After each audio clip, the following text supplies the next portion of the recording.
How to manage notifications on Amazon shopping app. Hello guys, so all what you have to do is simple.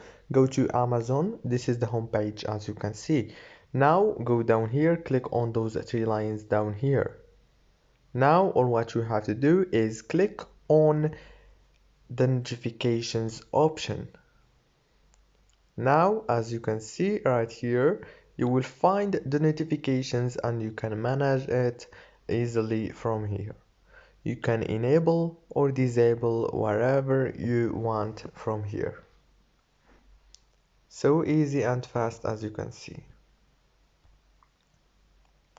If this video was helpful, please don't forget to like and subscribe, and thank you so much for watching this video until the end.